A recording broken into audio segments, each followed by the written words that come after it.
Hi, everybody. Welcome to the Lead Podcast, where our intention is to develop the next generation of future hospitality industry leaders. We're going to talk about marketing as a career path and about your personal brand. And this is a conversation that you really want to stick with. Amy, how are you? I'm fabulous. Great to see you, Mr. Rolfe. And I'm so excited we have Stacey Kane here. This is a badass in the industry.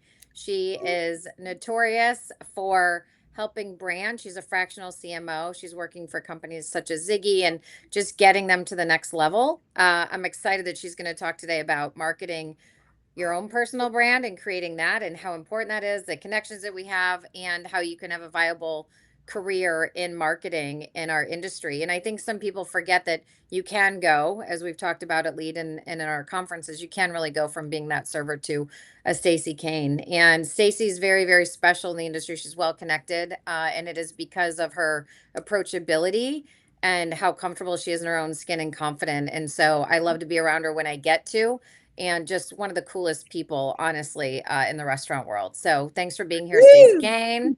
I don't know if my head can fit in this teeny little screen right now. Oh, he made it bigger for you. You're Oh, good.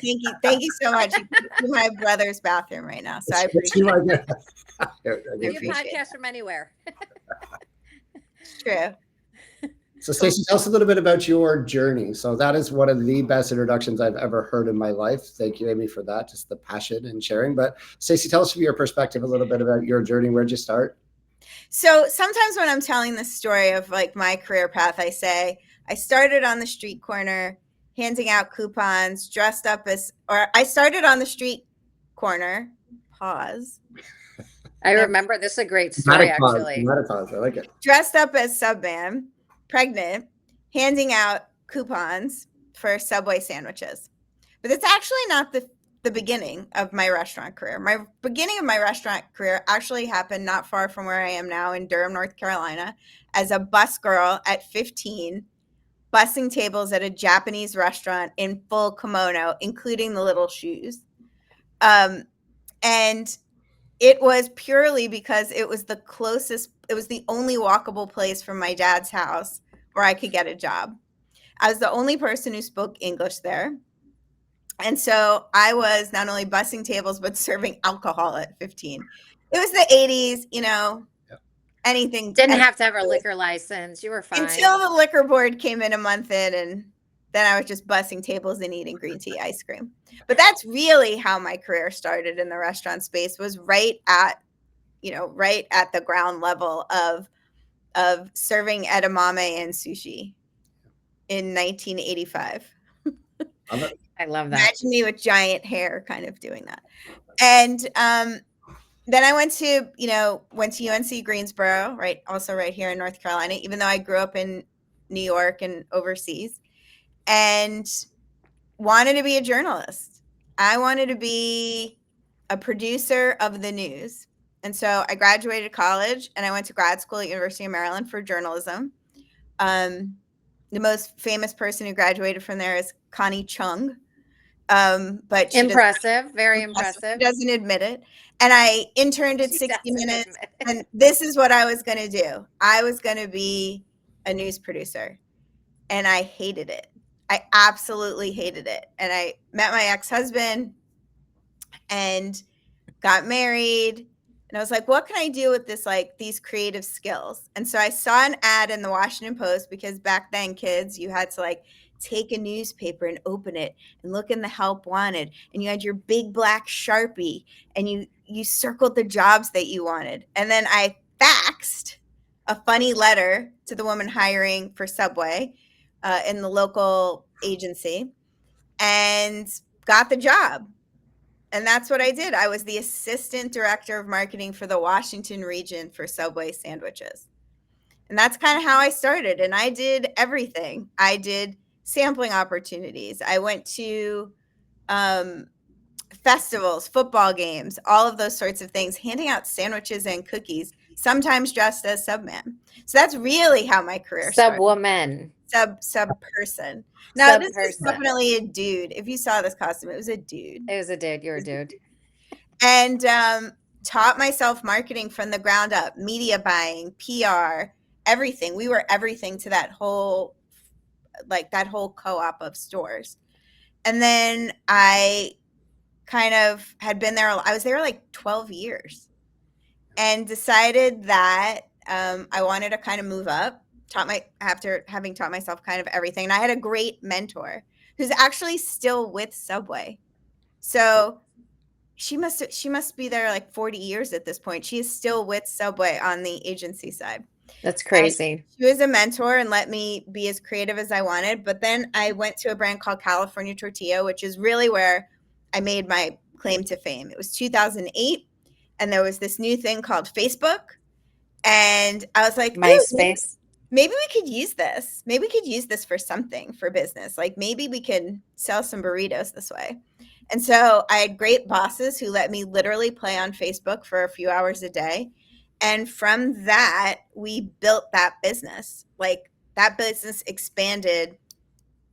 It was already really successful, but it reached this whole other level because of what we did on social media, which then got me on the speaking circuit. And then my career kind of just exploded from there. And I've had a bunch of really interesting jobs, including working for Jose Andreas on his fast casual brands for a couple of years. It's not that exciting. I really only met him twice, although I have mad respect for him. You know, he's like saving the world. So I was marketing his beefsteak sandwiches. And then a couple of years ago, like right before the pandemic, I kind of realized that I kind of have this personality that may not play well in big corporate America. And maybe being in-house all the time was not for me. And I wanted to be able to touch as many brands as possible. So I became a fractional CMO. And what a fractional CMO does is basically just a fancy way of saying I'm a part-time chief marketing officer. So I go into brands in a couple of different ways. I can help a brand if they have no marketing, like they have nobody. I'll come in and we'll run everything. And when I say we, I also mean my merry band of subcontractors. We'll run email and social and strategy, and we'll maintain a calendar. And then sometimes they have somebody in-house and it's just pure mentorship. And then in the case of Ziggy's, where there's a large team, Ziggy's is exploding with 114 locations as of today, hopefully 10 more by the end of the year. I come in and mentor an entire team and help them with strategy. And something fun that's been happening lately is I've been negotiating all of these national partnerships. So like Discovery Channel and Mike's Hot Honey and Cholula, like fun things like that. Avocados from Mexico, you know, those sorts of fun things. And I love that. I love the art of the deal. So right now that's what I do. So I started, like I said, on the street corner, and now I'm an entrepreneur with kind of a really robust consulting business. That's an amazing journey. And you hit on a few things there. One was, and I love to talk more about it, is you taught yourself. And I think I always share with folks, I would always learn, people are like, how'd you get to where you are? And I'm like, if I learn something, I want to learn it well enough so I can teach it back. And then I've checked the box and I'm good. Give me something else. Right. And so you can kind of Yep. build your report card of all the things that you know in your platform. The other thing that you talked about was your boss gave you autonomy, and your leadership 100%. gave you autonomy. And so having that autonomy is important as a leader, but also making sure that you're working for somebody that gives that to you. So when you talk about, and I always tell people to go take Strength Finders, which is a program, but on there is learner, and I'm a learner, and it sounds like you are too. So how important was that for you to get to where you are? The autonomy was, I wouldn't be where I am if it wasn't for Bob Phillips and Keith Goldman at California Tortilla. They literally thought I was insane most of the time. Our offices were kind of across the office from each other, and routinely I would be running into their office, would be like, wouldn't it be great if we made people get tattoos for free burritos for a year? And they would kind of roll their eyes and they'd say, make it executionable. So they never kind of said no to any idea. And but they would throw it back on me to make it viable, like a viable promotion or a viable thing. There was always like a nugget from those initial wacky conversations that we were able to launch. And it was huge for the brand, but it also comes from two things. I proved myself that I could deliver, so that in turn developed trust. Yeah. They trusted me that I was going to do what I said I was going to do. Mm-hmm. And they also trusted, now, again, I had to prove myself. They also trusted that if I had a really strong opinion on something, like a really strong gut thing, even if I didn't have the data, they knew that I was in tuned enough to the customer that it was going to work.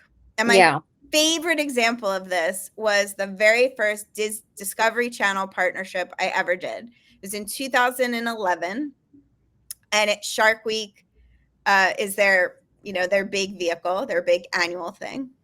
And Shark Week's Discovery's offices were close in proximity, maybe like 5 miles. And it turns out that the number one customer at California Tortilla was a guy named Josh Derby, who at the time was at like the director-ish level. And he loved California Tortilla so much. And he was like, look, he's like, I'm Josh Derby from Discovery Channel. I love California Tortilla, and I want to do something with you guys. Can I hook you up with the marketing team? And I was like, absolutely. So they gave us 2,500 shark fin hats. I swear to God, 2,500 shark fin hats. And we were one of the first brands kind of in our geographic area to have a fish taco on the menu. So I decided, since sharks eat fish, what if you bought a fish taco, you would get a free shark fin hat. And Bob and Keith were like, this is nuts. Who cares? Why would anybody want a hat? I'm like, no, people want weird stuff. It's gonna work. And so they didn't stop me from doing it. So by noon that day, we were out of hats. We had sold more fish tacos in 2 hours than we had sold all tacos like the week before. That's awesome. Crazy thing. And it became part of the brand's like history, this shark fin thing. And after that, they never said no to a wacky idea. And I brought it back this year. So I had left California Tortilla. I was in-house for them for years, and I left. And this year's their 30th anniversary. And I said, why don't we bring it back? Let's bring it back. Everybody loved it. And so we did, and it was wildly successful. And we were also able to negotiate a Discovery partnership for Ziggy's as well. And both of them were like huge tentpoles of the year. That's awesome. Hugely successful. That's awesome. But it comes back to trust. Like, they trusted me to pull it off, and we did. And I love it because I think there's a bit of a path, even a formula there. So we started, what Amy shared up front, Stacey, is how comfortable you are in your skin. And when we watched your introduction, you did this beautiful storytelling. I didn't know what was subway person. What did you call it? I didn't know what that was, but by the end of it, I could see subman, so I could subman on the street. And then, but you shared repeatedly there, which I think is important for the audience to hear. You learned aggressively. They gave you permission time, but I think you might have found that time outside of work. So you took initiative. Both you and Amy, highly successful, fierce leaders in our industry, have a passion for learning. And then you asked permission to execute. So you didn't show up with an idea. Said, here's the plan. I'm doing it. You can't see it in the frame, but here's my one page. So just what I often see with leaders when they come with an idea is, I have an idea. It sounds like you had much more than that. You did build trust through example, but you had a little bit of, here's what we're going to do. What was that like when you first went up, when you first started to be brave enough to go and take your plan forward and say, trust me? How did that conversation go? Oh, gosh.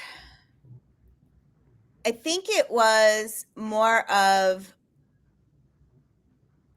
like this, that brands want to be innovating all the time.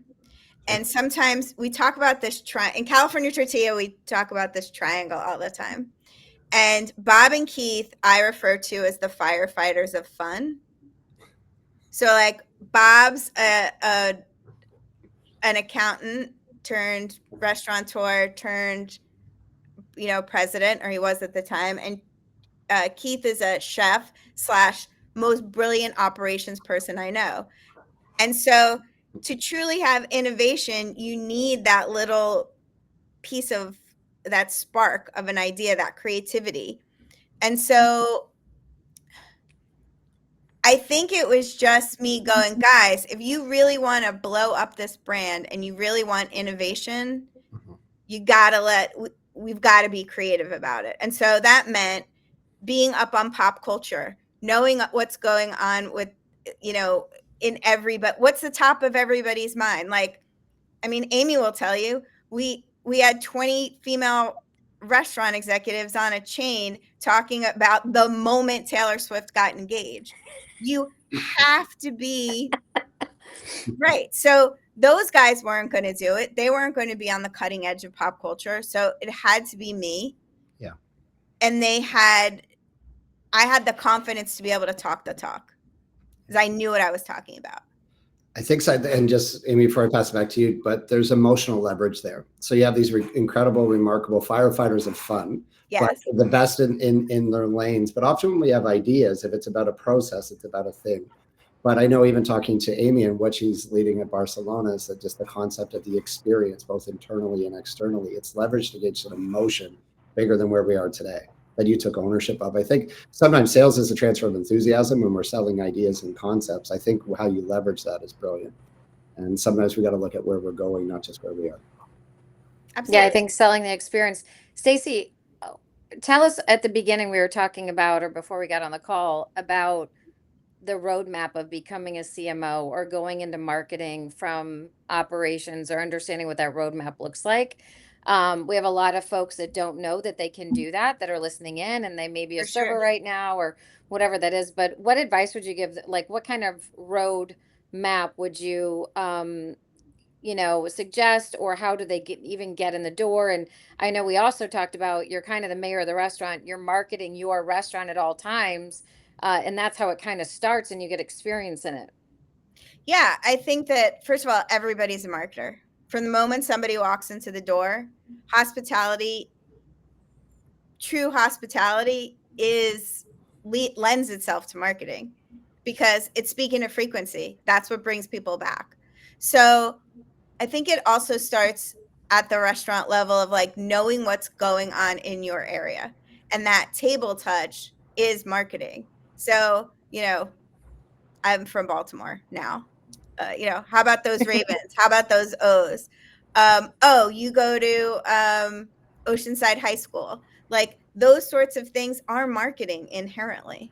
Now, as a career path, I just told you my career path. I answered the ad in the Washington Post, but kind of making sure that you're volunteering for all of those activations that are going on outside of the restaurant, the fundraisers, the catering drop-offs, anything that lends itself to a marketing opportunity. If marketing is something that interests you, it's making sure that you're in front of the right people to get that marketing job and being kind of in tune. So it's not just that, you have direct contact necessarily with your assistant manager and your GM, but also what's going on a corporate level. Have you reached out to the director of marketing? What I'm seeing a lot of is a career path wise is a lot of folks going from the store level, whether that's full service, so going from server, or at the fast casual level, going from cashier or back of house to either a field marketing position or a social media content position. Yep. I'm seeing that a lot kind of in the space as a foot in the door of kind of a corporate marketing role. So I'm seeing a lot of that. And it makes sense, right? The best content is authentic and it's coming from the store level. Yep. So we want to see baristas making drinks who understand the process. We want to see servers with smiling faces serving food enthusiastically and interacting with customers. So that part of it makes sense. And then the field part, I think field field marketing for me has always been like the great, like they're the giver of gifts, right? You're the one who shows up with the samples. You're the one who comes in with coupons. Like everybody should want to be a field marketer to start out with, because you get to be like Santa every day. And so really great servers make amazing field marketers because they inherently know how to make people happy. Mm. So I think like that's a path, but getting those opportunities mean it's Betsy Ham. Do you know Betsy Ham? She's an amazing, brilliant leader. She's posted this thing about how important it is to make sure that you manage exposure within your organization, meaning that not just your like assistant manager and GM should know who you are, but also like the director of marketing and the VP of operations and the CEO.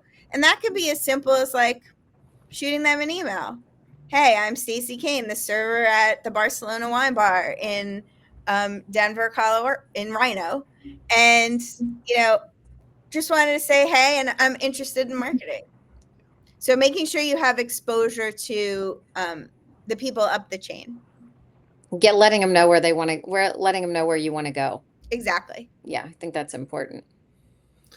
Yeah, it's something I had as a path early in my career. I had somebody say it's easier to get pulled up through the company than to climb your way or push your way up. And I think it's that same contrast that you've got to find at least 3 people that are going to be pulling you. Amy says this a lot, and support you in rooms that you're not in. One thing I'm just curious about for myself, and I'm sure the listener is, you talked about like being an early adopter on Facebook. You know, there's somebody right now that might be looking to take over some social media responsibility, get into field marketing. What is one thing that a leader should be considering learning about, being playful with now to take the next, whether it's staying in ops or progressing to marketing? Is there anything in front of you that we should be spending time learning? Ooh, I think for young folk starting out, you know, as the old lady of social media right now, I think it also comes down to, and you know, we talked a little bit about this before, like knowing who you are, being very comfortable in your own skin, and your own personal branding. Think about it. You're responsible for the voice of a brand. So if you want to be in social or in field marketing, it's making sure you have your own sense of confidence and your own just really knowing who you are. And I know that sounds like super trite. That doesn't mean that when I go home, like here's the podcast, Stacey, right? Yeah. Like this is the brand. Like I'm out of my mind, right? But like when I go home, I am planted on the couch and I don't talk to anybody for hours or days sometimes.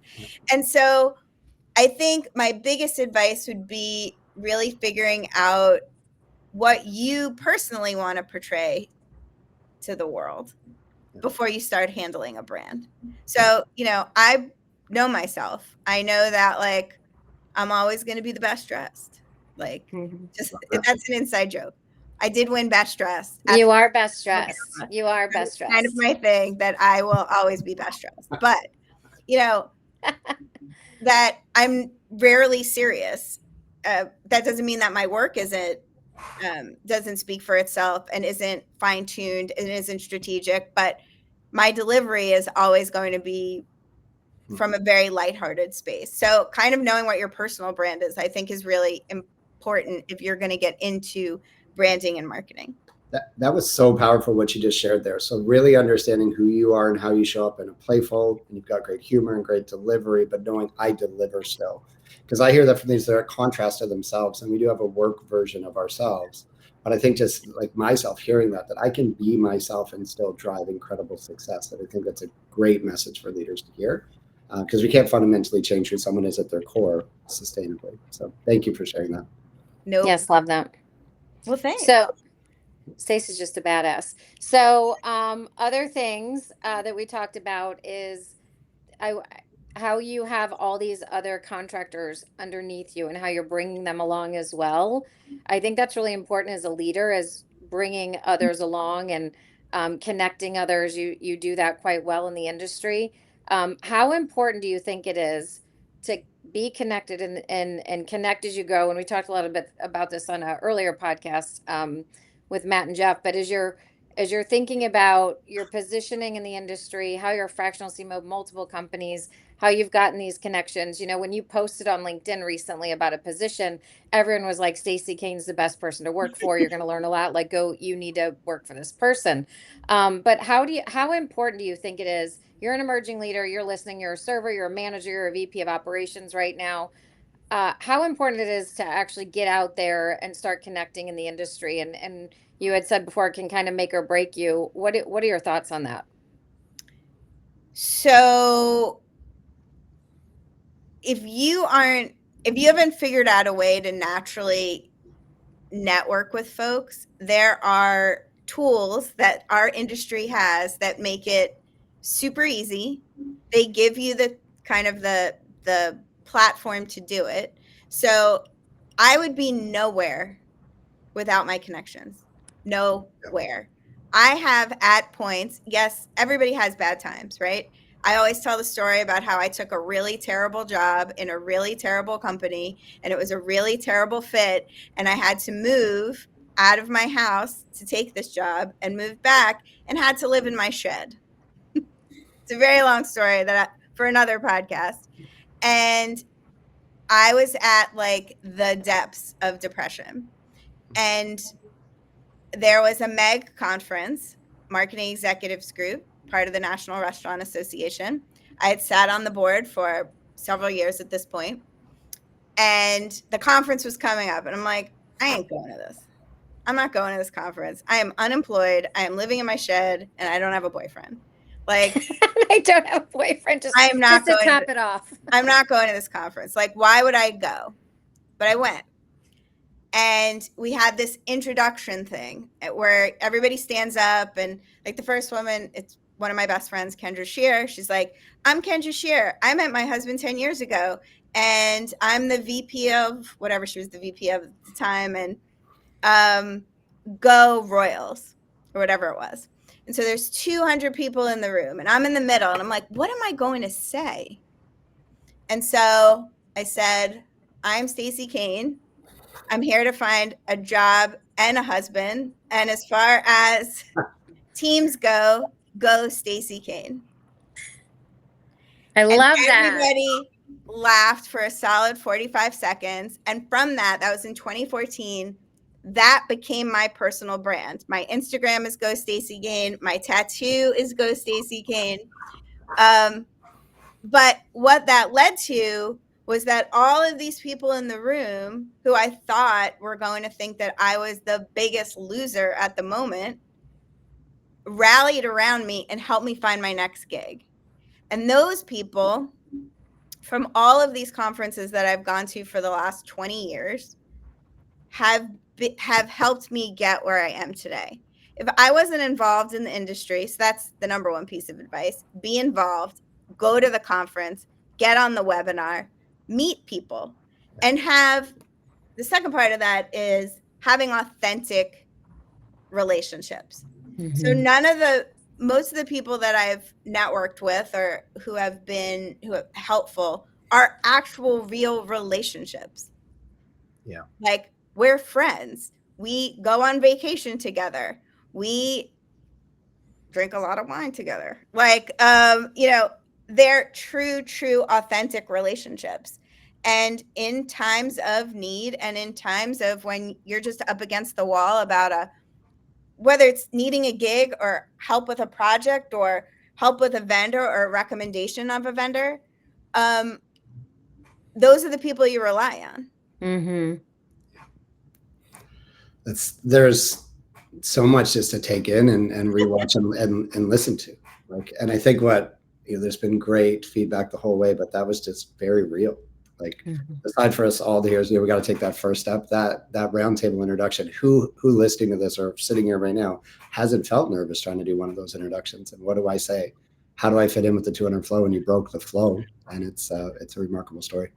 Mm-hmm. Anything else that you want to kind of recap on this conversation before we wrap up this powerful episode for today?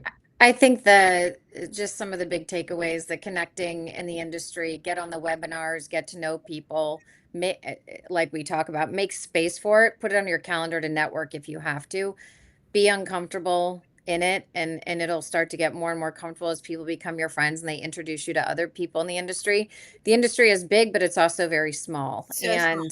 And we have all found, including both of you, real friendships in it. And I also think what Stacey's done in the industry is incredible, but when you meet her, you feel like she's your BFF right off the bat because the positive energy. And so the other thing I would take away that we don't have enough time to talk about today is just make yourself approachable. Because I think that is when I think of Stacey, I'm like, I feel like I can go to her because, I may have not put the toilet seat down and discussed that, to she's sitting in the close to a bathroom doing a podcast, to all, hey, I need some help with my marketing strategy, right? I mean, it's just being able to be real and authentic and have really good conversations and know that you're not being judged. So I appreciate your authenticity and your approachability, Stacey.